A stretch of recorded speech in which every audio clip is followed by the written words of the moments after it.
y'all. I brought the music this time. I'll get better at it every time, I promise. How is everybody doing? Welcome to Lunch and Learn. It's Wednesday. It's the end of August. We're going to end August with a bang today. Okay. What wins? What accomplishments? What milestones? What do we got today? Just go ahead and just unmute and do it. Hey, Larry. Hi there. I heard a few minutes ago from the Rails to Trails Conservancy, that's a national Rails to Trails organization, that they're giving us a $5,000 grant so we can do some community outreach in the east side of Tacoma, which is a real high needs neighborhood. The city has an abandoned railroad corridor that goes from down all the way from downtown through the neighborhood to the city limits to the south, and it's been just sort of an obstacle for the neighborhood for a long time. It's a scar through the neighborhood, and it could be, with effort, reimagined and redeveloped as one of the best resources for mobility, safety, active recreation, health, enjoyment for all folks. And so I need to get schooled up on how to do good, effective community outreach that, like, it's sort of like by, for, and about the community. And so I'm hoping to use some of these funds to compensate for the community to essentially run a reimagining process. So I'll put my name in my email in the chat. If anyone has resources or thoughts about that, I would sure love that. Thank you. Very cool. Congratulations. What other, okay, Miana, put in the chat. Miana, you don't want to speak up? We want to hear your lovely voice. All right. Hi, everyone. So we had the amazing opportunity to connect with another organization here that we met at the Lunch and Learn last week, Hunter's Heart. And we are working on collaborating together between our two organizations. So that's like one of our biggest wins for this week. And I'm really excited. That is awesome. I love. Very cool. Okay. If I can just add to that, hi, everybody. Yes, it was amazing connecting with Miana and what they do, and I'm so excited about the collaboration. But since last week, I met another organization that will be providing toys for our event in December to give to the children at Children's Hospital. So now we have someone bringing on toys. Our first intern started today. Of course, you know, I'm head chief cook, bottle watcher, everything, right? So I have an intern, and something else I saw that, Miss Emily. Miss Emily is my new intern. Hi, Emily. And so also we got $2,500 for our event, and we joined the Give Butter campaign. So those are our updates. Awesome. Great. Oh my God, you guys, I'm so excited. How cool. We got any time for one more. Anybody else got another win, accomplishment, milestone to share? Hello, everyone. My name is Cameron Wilson. I'm with Alpha Connection Youth and Family Services. We're a residential treatment facility for at-risk and troubled youth. A couple of months ago, we hosted an event with Dr. Cornell West at the University of Redlands to speak on mental health and trauma in our community. And we've been getting a bunch of emails from you guys. So I just kind of wanted to see what you guys offer and, you know, how we can get involved and maybe create another event or even just brainstorm with other organizations. Awesome, Cameron. Welcome to the team. I love it. This is a big family work. For those of you that are new to this is the weekly Lunch and Learn. We call it Get Plugged In. This is hosted by the Nonprofit Plug and the Strategy Specialist. Most of you know, I'm Dr. Sharon. I'm the CEO of the Nonprofit Plug. Amber Anthony, she is the Strategy Specialist. We are Shamber. And now we're Shamber Nation. Just gets better every week, doesn't it? All right, y'all are in for a super treat today. Just a reminder, if you've got questions, just straight up ask them, put them in the chat box. There is no PowerPoint, no death by PowerPoint today. You get a break from that. We're having just an awesome conversation. Y'all are about to be blown away. I was about to say blown the F away, like with the big old real word. Sometimes it slips out. But y'all are about to be blown away.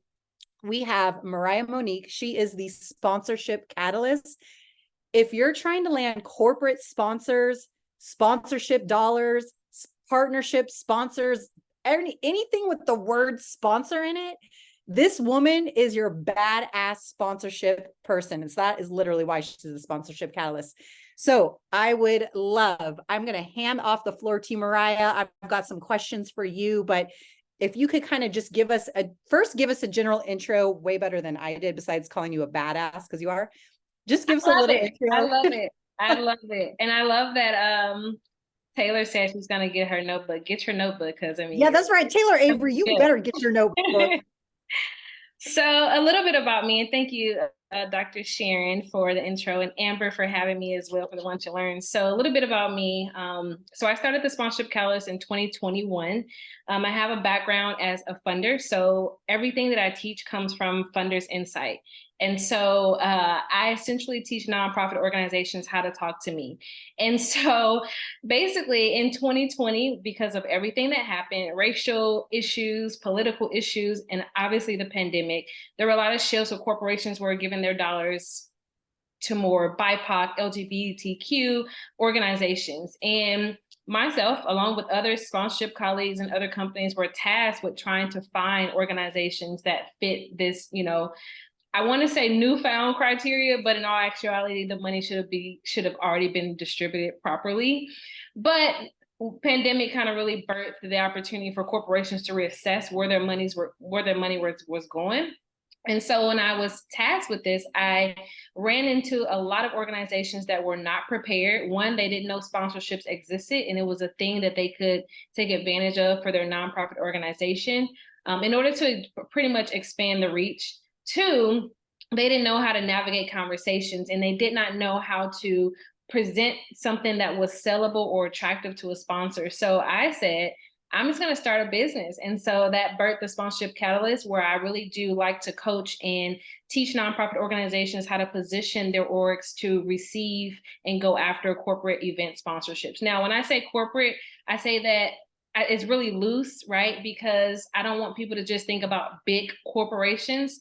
I want you to also think about potentially large nonprofit organizations in your area, but I also want you to think about local and regional companies that could give money for a sponsorship. So don't just go for the Targets of the world. Think about the regional companies like regional banks, regional local breweries, local restaurants in your area that want to get brand exposure. So that's a little bit about me. I've coached nonprofit organizations since 2021, and I've helped them secure over about $300,000 for the last 2 years. And so that is continually adding up, if you will, as I continue to coach nonprofits like yourself. And so hoping today that you get something to where you can implement right away. I am like accountability queen, but I love homework. I love to make sure that people walk away with something that they can implement immediately and start seeing results from. But understand that sponsorships is a process founded on relationship building. And so I know we'll get into that as Dr. Sharon asked me certain questions, but happy to answer specific questions that you all are also coming up against that you need help kind of navigating through as you all engage with me today. So feel free to engage, put stuff in the chat. I want to know where y'all are from as well. And then if you have questions, put them in the chat so we can go over them. Oh yeah, put in the chat where everybody's from, because we've got people all across the place. So first question I have for you is, especially for new nonprofit founders, and we have a lot of early stage nonprofit founders on here up to 10, 15 year nonprofit operations.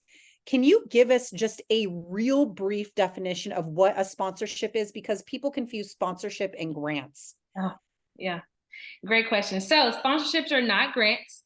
Sponsorships are a marketing tool for an organization. It is an exchange of dollars for brand benefits. And typically that comes in the form of like logo exposure, access to your audience through like product placement, engaging with your captive audience. And so a sponsorship can come in the form of monetary dollars, or it can be something that's in kind. So an in kind can range, right? It can range from audio visual needs. It can range from you need water bottles at your event. It can range from wines at your gala. It can range. And so you have both. I like to teach people to get to a sweet spot where you're essentially asking for both in-kind and monetary contributions, because that in-kind contribution will offset some of the costs of something that you would have had to buy anyway. And then of course the monetary just kind of allows you to really put on your event without coming out of operational budget, or even, you know, I run into a lot of organizations that are like self-funding their events because they're just getting started.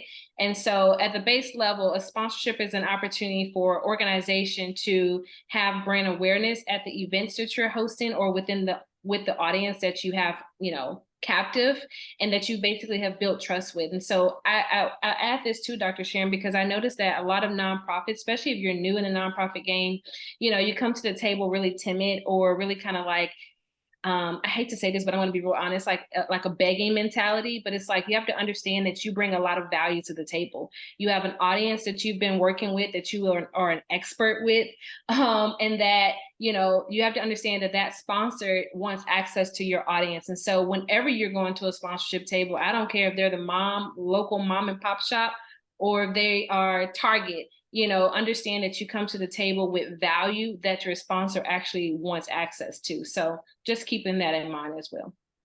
Perfect. Thank you. Okay. So I kind of want to just dive in. It's awesome seeing where everybody's from. We've got East Coast all the way to West Coast, Washington State, New York, bunch of Californians, Oregon, you know, all over the place. I know we got some Illinois in here. So this is great. Oh, Georgia. Ooh, okay. That's exciting. Nice. I love it. Okay. So let's kind of dive in. And I know it's going to be more of a complex answer than the question I'm about to ask, but can you give us like a 5-step or like a 10-step sponsorship checklist? Like, I'm a new nonprofit organization, and actually, I think I just saw there was one. I saw someone just come in. No, I can't find her on the screen, but like a lot of the individuals on here host a lot of events like youth days or health fairs, back to school drives. So maybe kind of using that as an example, can you give us like a step-by-step process of like the first thing we should do? And then I kind of want to go into like, what's a good sponsorship plan look like? Got it. Okay. So double bird question there. Yeah. Okay. So for new nonprofits, I think it's also important to understand your capacity and where you are. So while I never encourage or tell someone you're not able to get a sponsorship, I think you want to really think through if you're ready for corporate sponsors. The reason why I say that is because sometimes newer nonprofits don't have the capacity to execute on what they agree upon with the sponsorship, with the sponsor, and you want them to come back. And so when you don't execute on what you all agreed upon, the chances of them returning just decreases. The second reason why I say that is sometimes infrastructurally, you all may or may not be ready to handle the amounts of money, even though there's a need. You may not be able to handle the amounts of money like a larger corporation will give. So I think it's really important to assess what you can handle and what you and your team has the capacity to execute on. It's one thing to get a yes from a sponsor. It's another thing to manage that yes. And so I want to make sure that we're great stewards of not only the money, but also the relationship. So for someone that is starting off, again, not to say you cannot secure sponsors, because you most certainly can. I think what's going to be most important for nonprofits starting are building relationships and making sure that those relationships are genuine relationships and very authentic relationships. And how I envision what this looks like, or even how I've personally done this for securing sponsors for things that I do outside of, you know, the coaching realm, is really making sure that you're inviting them essentially to partner with you. Coming from the standpoint of like, you know, we want you to be a part of what this is, not just, you know, we want you to just pay for it, right? Very transactional. We want to make sure that it's going to be relational. So when you're going after sponsors, relationship building is going to be key. If you're a new nonprofit and you have not focused on relationship building, I honestly would say stay there for a few months. Again, not that you cannot ever make an ask, right, for someone to sponsor your events or series of your events, but I really would focus on relationship building, because you really want to think long-term. You know, you want to make sure that you can build some longevity, some real lifelong partners, so you're not constantly reinventing the wheel of bringing funders into your ecosystem. And so I would say that for new nonprofits, another thing that I think is really important, you know, Sharon, I know we talk about this before in the past, is like making sure you're collecting data, because sponsors want to know numbers. Oh, you You know? lecture on data every Yeah. single week or what? Okay, let Yes. them hear from another person. Go ahead. Go ahead. That is going to be important, right? Because when you're putting together sponsorship presentations, or what we call sponsorship deck, which is essentially a presentation, or if you just put together a one pager, you want to be able to paint the picture of your audience to a sponsor. The reason you want to do that is because there's several reasons. Let me just share the first one. There are three types of people that you would potentially be reviewing your information. There's the thinkers. Thinkers, they want concrete information, they want facts, they want numbers. They are moved by numbers. You have fillers. Fillers are moved by compelling stories. They want to know how your audience has felt transformed as they've, connected with your organization. And then you have what's called a deferrer. And then they're not necessarily fillers or thinkers, but they are focused on making sure that their brand will be protected by partnering with your organization. And so whatever you're putting together, whether it's a one pager or a full deck, which is typically 7 to 10 pages, you want to make sure you're talking to all three of those people, even if the person that's reviewing it is all three of those people. I say that because I happen to be more of a thinker, but I kind of fit in all three buckets. And so as a decision maker, I'm kind of looking from all three of these lenses. Now, there are other people, a part of the decision-making process, that might lean more towards being a thinker versus a filler, and so on and so forth. So when you're creating information, you want to make sure that data is going to be solid, not just numbers. We're not just talking about quantitative data, we're talking about qualitative data. We're not just talking about demographics, right? The education level, the race, ethnicity, gender, age. We're not just talking about that. We also want to know psychographics. We want to know, what are the beliefs of your organization? What do they value? Maybe even some personalities. And not that you have to capture all of this stuff. I think it's important to regularly be assessing your audience. One, because as a nonprofit, I assume that things will be evolving as your audience evolves and grow. But two, it's going to be really pivotal to understand how to paint the picture, not only for a sponsor, but you can also use that data for grants and even larger dollars. And so did I harp on that enough, or do I need to go down more? Well, that was good. I love redundant communication. That was good. Can you real quick, can you touch on the three types of people that you mentioned again? Yeah. So 3 types of people are the thinkers. They're moved by numbers and facts, concrete data. Then you have the fillers. They're compelled to make decisions based off of having storytelling. So this could be in the form of a testimonial. This could be in the form of you sharing someone's actual story, maybe not an actual testimony that they shared, but a story of how you how your programs or interacting with your organization kind of help transfer their lives. And then the third one is what's called a deferrer. They're focused in on making sure that their brand is protected is still protected by partnering with you. So those are the 3. I could try to type those in there. That's okay. This is also recorded today. So everyone on today's session, they'll get a recording, and we'll put some bullet points in the, that reminds me, private Facebook group. If for those of you that do want to watch the recording, you'll get it by email, but also join our private Facebook group. You can find me by Facebook. We'll get the link and put it in the chat box. I'll do that right now for you guys. And that way you can join that. We'll put downloadables in there. The Sponsorship Catalyst has some awesome downloads too that, we'll share, and that way she can stay in touch with you guys.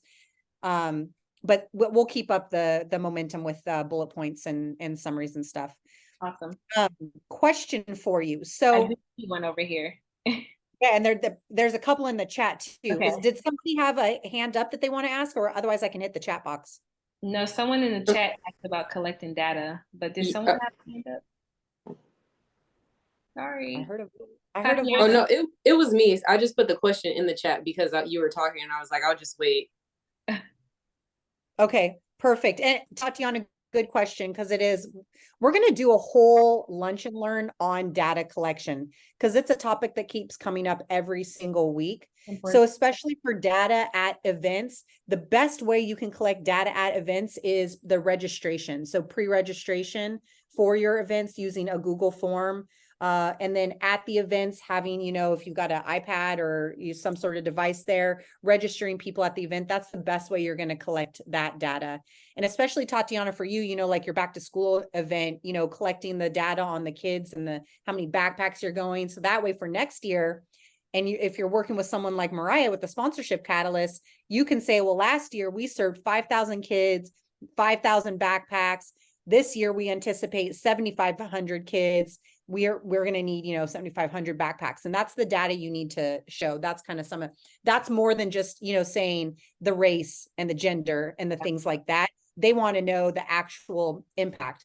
Yeah. Another really cool event coming up is Women Elevating Women by 218 Vision. That's a nonprofit organization. They're actually based here in Los Angeles. And they had a question about, how do you suggest about going and getting the sponsors to support these events? Like, how do you do online research? Do you phone call? Do you phone call? How do you get sponsors? Yeah, you have to do a combination of things. And I honestly tell people, delegate this to an intern if you don't have the time, the capacity to do some of the due diligence on the front end. So I like to leverage LinkedIn a lot. I search particular companies that I want to sponsor things, and then I go look at their people. There's a list that I have in my sponsorship playbook, a list of different job titles that I will be looking for. And so I do a search because, for instance, I use this example all the time. I search Nike, I go look at their people. There's like 100,000 plus employees. But when I start putting specific job titles, that number goes from 100,000 plus to like 100. And I can kind of search and say, okay, who's possibly going to be my right contact? And then from there, I'll send a message, and I don't do type message. I'll do a voice note because it's just different. And it also allows me to share my heart, and for the recipient of that message to kind of hear the passion and hear the heart behind me wanting to connect with them. And so I leverage LinkedIn a lot. There are some paid platforms that I also leverage, because the challenge about sponsorships that is becoming a common theme is that it's not like grants. There's no database for it. And I am working to build a database because it just doesn't exist. So if you want particular sponsors, you got to really go do a search for the specific sponsor that you want to partner with. And so LinkedIn is going to be the thing. Another way that I find contacts are, if I go to, let's say it's like a grocery store or something. And let's say they have a page on their website that says like press or media or newsroom. Sometimes on the press releases that they have pushed out, there are media relations personnel or sponsorship personnel that's on that press release. So I've also secured sponsors that way as well, and found them that way. Another thing I would say, if you don't have necessarily, all the time in the world to do that type of due diligence, which I do think is important, because essentially this is like going to have a life of its own. It's going to constantly be growing. But when I'm at community events, I tell people this all the time. If you're going to community events and you're at booths and you start to see some big, players at those community events, go to the booth and ask if the sponsorship personnel is there. I say that because sometimes I'm there, right? Especially in the beginning of the event when I need to make sure things are being set up properly. Sometimes I might be on site. And so for you all, if you all are already going to events similar to what you would host, trying to make sure that you are connecting with the organizations on site. And even if the sponsorship person is not there, that person is at least 1 degree away from that sponsorship personnel, because they work on the inside. Another way that I have used, another method I've used, is I've just called front desk. I think we forget that we can call front desk or walk into an office. The reason why I do this is because they have access to a directory, an employee directory. And so if I need to get directly to the specific contact, that's what I do. I want to make sure, though, too, that we're leveraging our network. This is probably going to be the best way to connect with the right people and get those warm introductions, because oftentimes cold calling is good. I mean, it works sometimes, but it's going to take a lot of effort, right? So you want to see if you have some warm introductions. LinkedIn is great for that as well, because it shows you if you all have some shared connections between, you know, the people that you're trying to reach out to. And sometimes if that person is willing to make a warm introduction, they will. I would always say leverage your board. I mean, I can't tell you how many people just put boards together. And if that is you, I would really implore you to consider having people on your board that has expertise and networks that can really help you build your nonprofit organization. Leveraging your board, again, those mutual warm introductions are great ways to ensure that you can bring in the dollars that you need to support the events that you're hosting. So yeah, phone calls, social media, LinkedIn is primarily where I'm at, but you could also use social media, Instagram, walking in, as well as leveraging your board, as well as your staff. I mean, your staff knows people that you don't know either. Your staff knows people in other companies that you don't have access to currently. So don't be afraid to ask, you know, and to essentially create a culture of bringing in funds for the organization as a whole. And then once somebody, let's say that they've got a potential sponsor and they're getting ready to put this deck together, and I'm going to pull up a document that we found from you.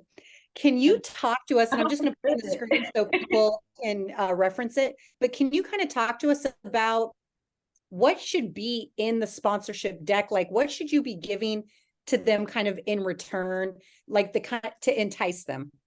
Got it. So I guess you're talking about like sponsorship opportunities, like levels, right? Yeah, like what to offer your sponsor. Got it. Okay. So at the base level, brand benefits. So what to offer sponsors are also called brand benefits or assets. And it can look like, oh, so this is great. This is the freebie here. So yeah, you can get the link and get access to it. So it looks like different opportunities that will allow that sponsor to have that brand awareness. So you might see logos on the website, right? You may see logo on website with the link, right? Which costs a little bit more or is higher value than just having a logo. You might see speaking opportunities. You might see things like event signage or tickets to the event. You might see things like volunteerism, although I will say volunteerism for all companies is not necessarily a brand benefit. Some companies do not care about volunteerism as others. So just keeping that in mind. Social media is also a really big thing as well. And that can look like a variety of different things. You might offer at a 5K level, you may offer one social media post, and maybe at, I don't know, 7,500 or 10,000, you may offer several social media posts. You can also offer like co-branded opportunities. So this could look like a co-branded social, you know, or Instagram Live, or it can look like a co-branded promo item that you and that company will be on. It can look like a variety of different things. What I do like to tell people, and I think this document works well for, is that you want to be able to mix a little bit of everything into each level. And you want to make sure that what you're offering a sponsor is also something that they would want. So this is kind of a tricky part of it, because if you can get on the call with the sponsor, or if they outline that on their website, then you would know exactly kind of how you can put that sponsorship deck together, or at least that portion of the sponsorship deck together, in order to heighten your chances of getting a yes. The downfall of that is that sometimes you're not able to get on the phone, right? And so what we will typically see are logos are common, press releases are common, putting our logo in a newsletter is very common. Vendor booths are also very common, especially in the nonprofit space. Event signage is common. Verbal recognition is also common. Speaking opportunities are also common.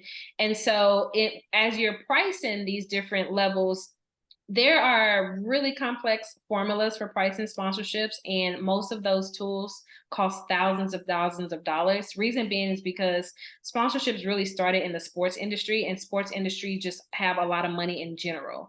And so they are pretty much invested in those type of formula-based analytical platforms that can really drill down the dollar amount. On the nonprofit side, I coach my clients, hey, if you do an event budget, your highest level does not need to be lower than your event budget. As a funder, I oftentimes can tell when people don't do an event budget. And I know that the mindset, particularly in the Black and Brown community, the mindset has been, and I've actually heard this several times, that, oh, if I just make it lower, I'll just heighten my chances of getting it.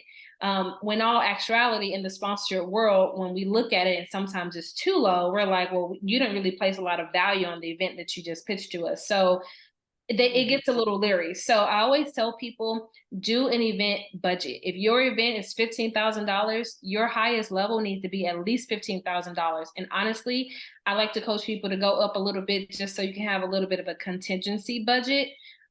Reason why I say your highest level should match or be above your actual event budget is because your if you secure that one sponsor that will basically underwrite the entire event, anything else that comes after that, you can do two things. You can reallocate it to programming, because remember, you're not just hosting events. Like, some of you all actually have programs that you're doing daily, right? So you can just add that money to a program budget, or you can add additional elements to your event to just make it a better experience for the people that's going to engage with your event. And so you can add additional elements that you would not have otherwise been able to afford. And so I think it's important to make sure you're doing a budget and pricing that the highest level, you know, comparable or higher, a little bit higher than your actual budget, just to make sure that you can at least cover the event. My goal is not to have people just paying for events. Like, you need program budget, especially if you're doing things daily. I was going to say something else, but I forgot my train of thought. But when it comes to me, I will share it. Other questions? So you actually just made me think of something. So what do people love to sponsor? That's a great question. I see, you mean like galas, community events, things of that nature? Yeah, like, what are some of the favorite things that, like, some in your experience, the corporate funders you've worked with, like, what do they really actually like to fund? Yeah. Community events for sure is one of the top community events and galas, I would say, mostly. I just thought about my question. Community events and galas are big because oftentimes you're going to get a lot of eyes at a community event, right? And then galas are just good because people don't always, people want to be in a room with other movers and shakers, right? So it's an opportunity for them to connect, but honestly, opportunity for you to make the finances in order to raise the money that you need for the year, or whatever that looks like. So I would say gala events are what I see most, as well as community events. Now, I also see conferences. Again, conferences, you sometimes have a lot of eyes in a conference. And so conferences would be the third one that I see often. What I also like to share too, and this was going back to my question or to my thought, was that, you know, sometimes I get questions about, like, well, we have multiple events a year. Like, should I pitch them all? Should I pitch a year sponsorship, or should I, you know, pitch them separately? And I have some thoughts about this, but I will say that when you pitch yearly sponsorships to an organization, oftentimes what I see, so for instance, what's a recent thing that I saw? $30,000, an organization charged $30,000 and it was like 4 events. And in my opinion, that's too low. And the reason why I say that is because they have huge audiences. And when I say huge, I mean like a couple hundred. So it's not like even 1,000. So there's a couple hundred, right? And $30,000 for 4 different events throughout the year, because they put it all in one, could have been all separate, and you could have charged $10,000 per event. So you could have gotten 40,000 versus the 30,000. So I think people like to do the yearly sponsorships because it's less work on their staff, which again, this is to assess where's your staff, right? You don't want to maybe keep being on a hamster wheel of securing sponsors. You might just want to get them all within one, you know, time frame and have them secure for the year. But you have to understand that might, you know, do some harm, especially if you don't properly price your sponsorships, or make that amount high enough to where it's really truly going to cover the cost of the 4 events. And then if you separate them, the challenge with that is that you're going to have to constantly keep going back to the sponsor. And so when there are big events like that, I think you can choose whatever's going to work best with your organization's capacity. But let's say you are hosting like a workshop or a seminar, and let's say there's, several weeks within the series, or, what I see often are like food distribution events. I mean, those also are highly funded, because we knew the pandemic really, we really saw the basic needs that were already here, but they were amplified during that time. And they still are pretty relevant to today. And so food distributions, if you're hosting, 2 a week, group some of those in so that one sponsor could cover 2 months or 3 months of what it looks like to support your food distribution. So I wanted to add that tip as well. That's a good one. Okay, I want to kind of actually call on someone as a specific example that maybe we can spend a couple of minutes going through. I tried to give her a heads up, but she didn't look at her text message. Miss Nikia Carter with 2 and 8 Vision. She has an event coming up actually next month in September in Long Beach, California, called Women Elevating Women. Nikia, are you on here? I see your screen, but I don't know if you're present. She just got back from a conference. So does she have a deck? That's it. I want to ask here. Yes, I have a deck. All right, Nikia, we're about to pick on you and use you as an example today. This is good. Let's go through. I appreciate it. Okay, so I'm Mariah. I was going to give the intro, but actually, Nikia, let me hand it off to you to intro the event, and then as if we were kind of going through getting you prepped to do a like sponsorship and stuff. These are the questions that a funder might potentially ask. Yeah. Let's do it. Nikia, let's hear it. Okay, perfect. First of all, let me apologize for my voice. I went to Atlanta for a conference and came back like this, but I'm still here. So here we go. So the name of the nonprofit is 218 Vision. There's a couple different programs with it. The first one that I'm talking about now is Women Elevating Women. This is my 5th year doing this event. This will be number 16. Every event has about 100 women in the room, and I'll have about 10 speakers. And we talk about self-care, life insurance, buying a house, finding a lawyer sometimes. We've had a grief panel. We had a vagina panel. We've had anything and everything that has to do with ladies and what we go through. We've had divorce, child support, not child support, co-parenting, I should say. Anything that'll kind of help that's relevant. And so this one coming up, I had already won this year. We did it in April in Costa Mesa, which is really, really nice. I typically have vendors that come, about 15 vendors that come as well. We have a DJ, we have food, and we're in there from like 10 to 4 every day. So the next one coming up every time. The next one coming up is September 23rd. It's in Long Beach. I already have a venue. I already have everything else, speakers and stuff like that. But I never really have had sponsorship. And that's probably because of me. I've heard different ways to kind of do it. Maybe even I've heard of, you can get donations from Costco and they'll give you some stuff. You can get coffee from Starbucks. You can get this, you can get that. But I like what you said about, partnership, about, maybe they can partner and maybe we can go after the yearly versus the event, event by event. But I'm sorry, you said you were going to ask me questions. Okay, that was the intro. So I have some. So Sharon, do you have her deck? Because I want to see it if we could pull it up. But so to your point, Nikia. Okay, great question. Actually, does she have a deck? Do you have a deck? I do, and Sharon has it, but you know what? She's about to get it right now. Once again, hold on 1 second. Okay. So send it to her. The question that I have. So you said 100 women. Who are these women? Are they, like, give me a little bit of understanding about like their lifestyle. Are they single mothers? Are they high income earners? Are they in a particular industry? And that you're trying to bring this kind of like rest, relaxation, or this experience to them? Like, tell me a little bit more about who the women are. Sure. So they are. This is on the deck too, but I'm gonna go off my memory. Okay, but good. They are probably between the ages of 30 to 60. Okay. It's single mothers and stuff. I'm not quite sure, but I think it's a mixture of married, single. It's pretty diverse, as far as race and age actually. But they're all in the Southern California area.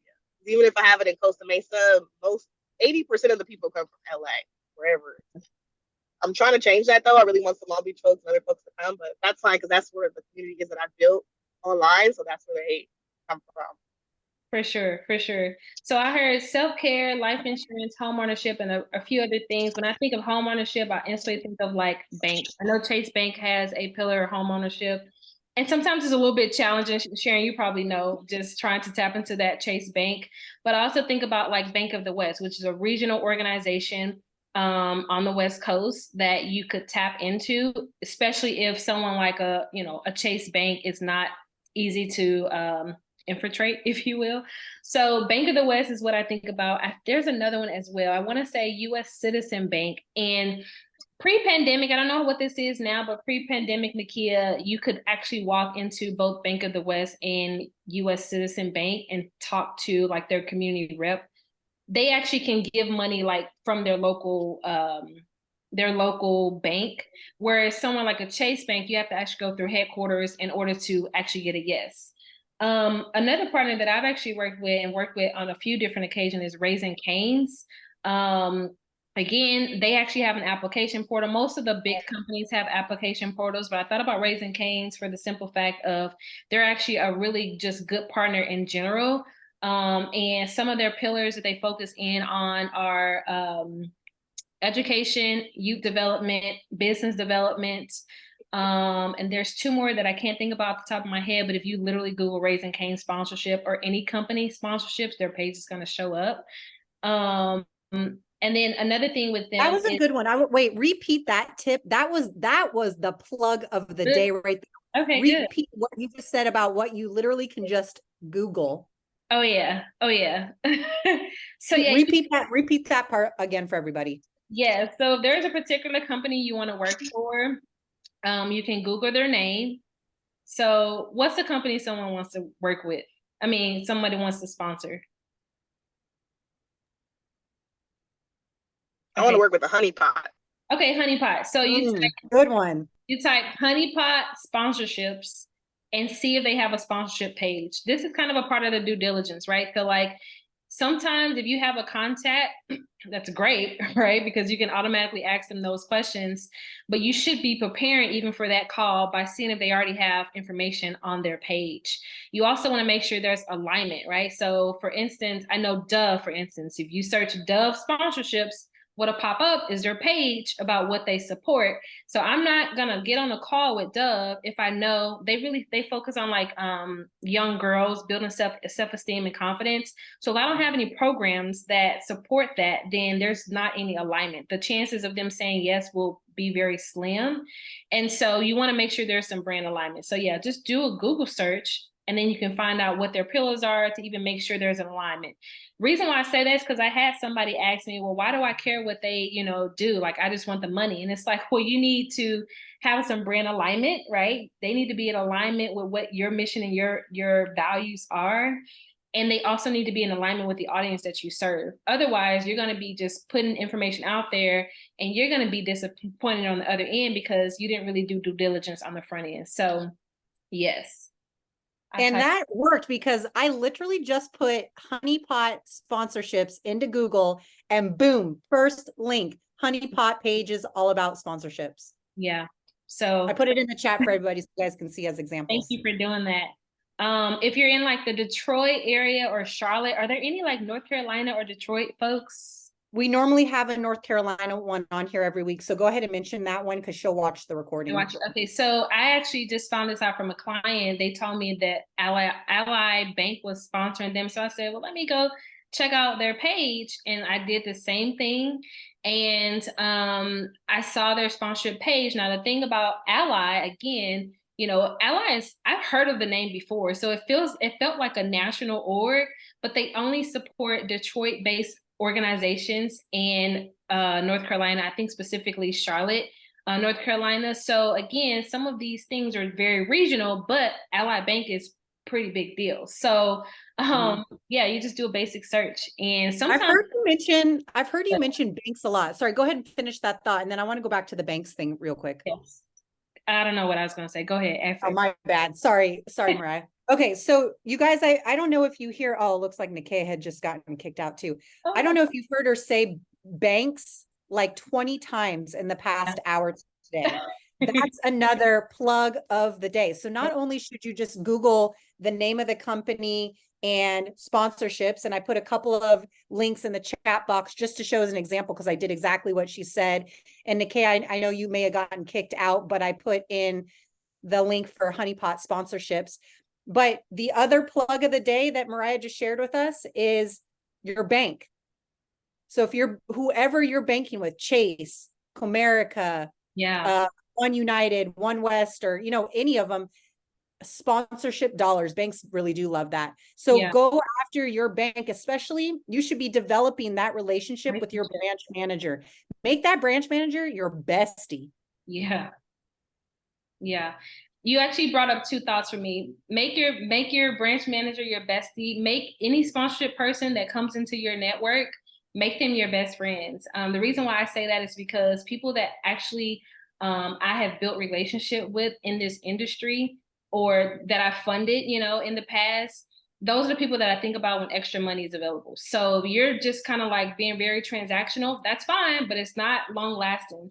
And so make sure you're building a relationship. And this could be, I'm just checking in. Hey, hopefully all is well. Or, hey, I'm just checking in to see if your sponsorship program has changed. Many of them did after 2020. Or, hey, I see your organization just committed X amount of dollars. Like, what's your role in that? Just do touch points. They don't even have to always be like, hey, I'm trying to host an event and I want to see if you all want to be a part of it. Actually, sponsors like when there's a balance where it really does feel like a relationship and not like you're just pulling on us because you need the money. So make sure you are throughout the year, you're just really kind of being cognizant of the frequency or the touch points that you have with your sponsors. So that's the one thing that you made me think about. The second thing is I actually have a list of industries. So I'll run through it up top of my head as best as I can, that you should think about. The reason why I like to talk about industries is because, for instance, in the healthcare industry, if you serve a certain population, or if your nonprofit is focused in on human resource or human rights or social services, you oftentimes will be very singular in like the industries that you tap into. And while it's great to tap into healthcare services and organizations to support what you're doing, you want to think about what does your audience need, right? So with Nakia's situation, you're like home ownership. Well, I mean, not only banks are good for that, but then also real estate agents and companies. And I know she's a broker herself. And so bringing that to the table, because you want to your event should also make your audience life easier. So if you work with single moms and they have a few, maybe 3 kids, well, how can I maybe bring in a company that does like planning, right? So that to just help better organize their lives. How do I maybe bring in an organization like Headspace or Calm, which are a little bit more on a national level, but to keep these women, grounded and sound. And so you really want to diversify the industries that you tap into. So I'm going to run down a list. So banks, we're just going to stop talking about banks. Healthcare industry is one of them. Automotive industry is another. Retail, right? And this could be clothing, or it can be something else that's not necessarily clothing, but like items. You think about wine and spirits, big one for galas, especially if you are wanting to offset the cost of the liquor that you serve or wine that you serve, but also if you want to auction off items. Let me think. Education, right? So thinking about organizations that do education, particularly in the in-kind space. So like your colleges might be willing to offer a space, a venue, right? Venues cost them probably the most amount of money for organizations. So thinking about education industry, what else? Who am I not thinking about? There's like 10 of them that I have that I'm trying insurance companies. I usually try to think of like people who like want an audience. So I'm always thinking like I always actually go after real estate agents and brokers and real estate office, insurance companies. Yeah. I can't help myself. I have to say banks again. Yeah. And then I tell people all the time, look in your home, look at those brands, right? Those people those people probably do sponsorships or grants or both. And so you literally are sitting around your money. So you're sitting around your money, you're driving around your money, right? As you drive around in whatever car that you have, or even as you drive around your community, those are brands that want that brand exposure, because essentially that brand exposure will potentially give them more clientele, being able to help them also increase their revenue as well. So Nakia, I know we didn't really get to dive into your sponsorship deck because we only have a few more minutes, but definitely happy to chat with you. No, that was super helpful, because really I think the hardest part too is really for people understanding like who to contact. So one follow-up question I have for you, or really just I want you to spend, 'cause we have 7 minutes left. This topic is like so invaluable to everybody. Talk to us a little bit about your intensive that you have coming up. And I don't know if you have a link for it to drop it in the I chat. do. Let me pull the link real quick. Okay. Yes. And then while you're pulling that up, I know someone had a question about sponsorships. Like, is there a different formula for faith-based organizations? Or is it kind of the same process? Or like what I would tell some faith-based organizations is to go after companies that are also faith-based. Yeah. Hold on. Okay, so what you present is not different. But there are some things to be mindful of, because some corporations don't want to be aligned with a particular faith. And so oftentimes what I've seen and what I've personally had to do, right, as a funder is, if I'm going to partner with a faith-based organization, I have to ensure, and that org has to agree, hey, we do not discriminate against anyone. We're not going to push a religious agenda. And that's very hard for me, because as a woman of faith, like, it's like, how do you separate, being able to, share the gospel or pray for some, whatever that looks like? How do you separate that? But the reason why organizations are very cognizant of that, particularly public organizations, so organizations that are, not necessarily like private companies, is because it's essentially like endorsing that one faith. So if they do it for one faith, they have to do it for them all.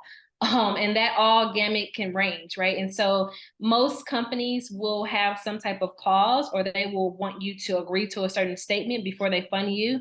Also a reason why I love Raising Cane's, because they actually do fund faith-based things.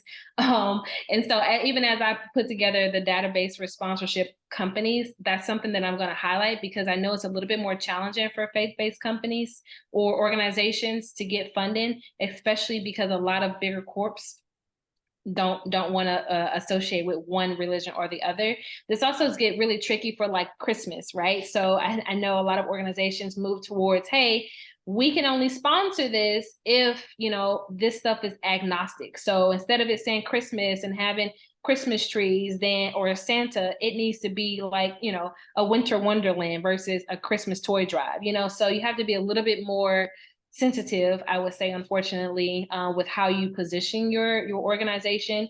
And if they require that you agree to a certain statement, you just kind of have to agree to that if that's something that you're willing to bend on. So it is a little bit challenging, I will say, but it's not impossible. And there are organizations, to Sharon's point, that are also faith-based and would be willing to sponsor your event. So, and I always look at, like, Lynn, what products do you purchase for your nonprofit or workshops or items that are in the faith-based industry? And those are the companies to kind of go after. Mariah, in the last couple minutes that we have, will you kind of touch on your intensive? And for those of you getting ready, if anybody does sign up for Mariah's intensive and is interested, we do have today a $100 gift card to help pay for the intensive if you do want to take that class. But wait till you hear what this is. It's so cool. Yes. So I did drop the link. I can drop it again because I know some other things have come after that, but it is the Prepare to Pitch 3-hour intensive. It's going to be on September 8th from 9 a.m. to 12 p.m. This is Pacific Standard Time.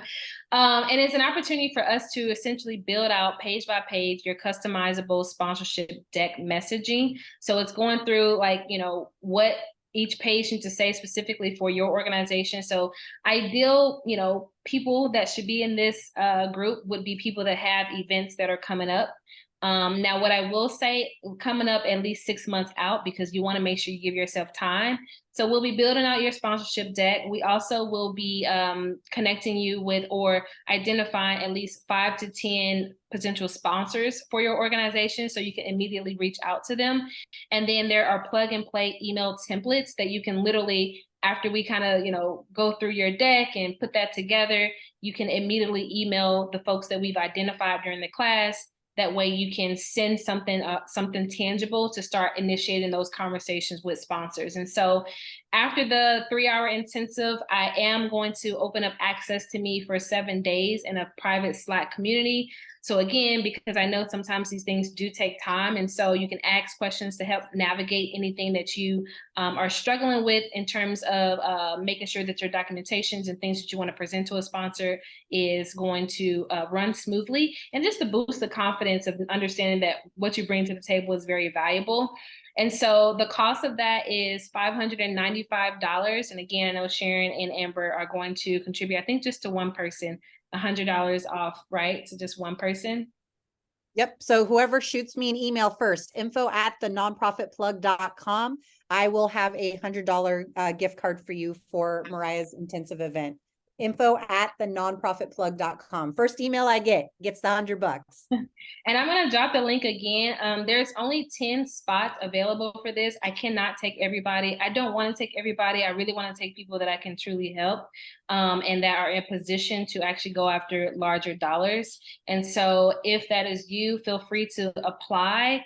Once you apply, I am reviewing applications. I'll kind of send you a message if you are accepted into the intensive. And again, I wish I could take everybody, but I also want to be integrous and honorable. I don't want to take anybody's money that I cannot help. So not that I can't help you in the future, but I just want to make sure that if I can help you now, that you're in the class. So if that's you, make sure you register. And, if you want that $100 off, be one of the first ones to send that email to Sharon. Awesome. And Mariah, will you drop your contact information, your website? I put your Instagram in there in the chat box for everyone. Y'all, I hope you enjoyed this. I just want to repeat, the best gem I think dropped today is Google the company name and the word sponsorship, and their sponsorship page literally comes up.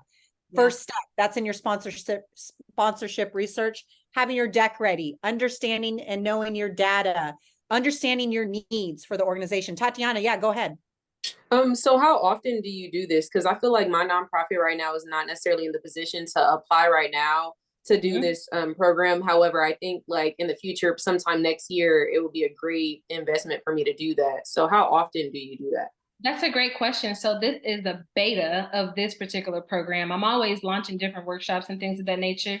Essentially, the ideal for this is to turn it into a course. So that's also why it's priced at what is priced at, because essentially it will probably be a lot more because it'll be a weekly course. So I don't know how many more times I'm going to do it. I might do it one extra time after this time, just again to make sure that I can get the social proof, right? Because that's important. I also, as a business owner, have to get my data. And after that, it'll turn into a course. So looking forward to maybe 2024 launching it again, at least once. What was the price again for the course? $595. And Sharon, and also if you don't mind, I'll drop a link right now. She also has some really cool digital products that are very affordable. Lots of templates, pitch emails, even the sponsorship playbook resource. Again, very affordable to just kind of, wet your whistle and start diving into it more. Like Tatiana was saying, before you jump into, a more robust course or experience or what have you. So I'll drop that link in here as well. Awesome. Thanks, Amber. And great question, Tatiana. I mean, I love that. Love that. So yeah. Okay. I'm going to take one more question because I've had like 3 people now ask this, and I responded in the chat, but we might as well just get it on recording. In the last 2 seconds before we close it out for today, because this was the shit, can you tell us what a deck is? Yes, I did. Several people have been asking. So a deck is like a PowerPoint presentation. You can do it through PowerPoint presentation. You can do it through Google Slides. You can do it on Canva. It can be vertical. It can be in landscape. It doesn't really matter. So a deck is usually between 5 to 15 pages. I will tell you, if it's 15 pages, just don't send that. 7 to 10 pages is a good sweet spot for your deck. And basically you're going page by page explaining what your event is, who your audience is, who you are, and then what the sponsorship opportunities are. So essentially, oftentimes, whether you have to apply online or if you get to email your deck to a sponsorship person, sometimes you're not able to get on the phone. So you need to have something to present to a sponsor. So on the back end, they can review like, okay, is this something that we would want to support? And so you're essentially painting the picture of what the event is and what the opportunities are for a sponsor to buy into. So that is a sponsorship deck. Sorry for that jargon, but it's essentially a PowerPoint presentation. Perfect. I love it. And your mission, your vision, your impact data, info about the event, maybe your sponsorship tiers. Yep. And if you take the intensive, that's the specific details you'll learn it. But those are the basics that it covers. That's awesome. Yeah. Oh my God, Mariah, sponsorship catalyst. Y'all, thank you for joining Chamber Nation today. We will see you next week, Wednesday at 1 o'clock. September is packed. We've got awesome topics for the month of September. Go to Instagram, Instagram at the Nonprofit Plug. You can check out our website, www.thenonprofitplug.com. We will send out emails announcing all the next, the whole month of September, actually. It's already all booked out. So go ahead and follow us. We'll send out emails. We'll send out the recordings. Thank you so much, everyone, for joining us today. Have a great Wednesday. Have a great rest of your week. Mariah, thank you for blessing us today. Thanks for having me. Bye.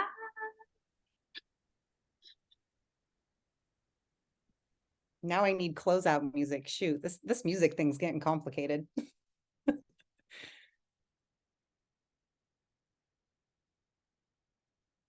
All right, guys, I am out of here for today. Have a great rest of the week.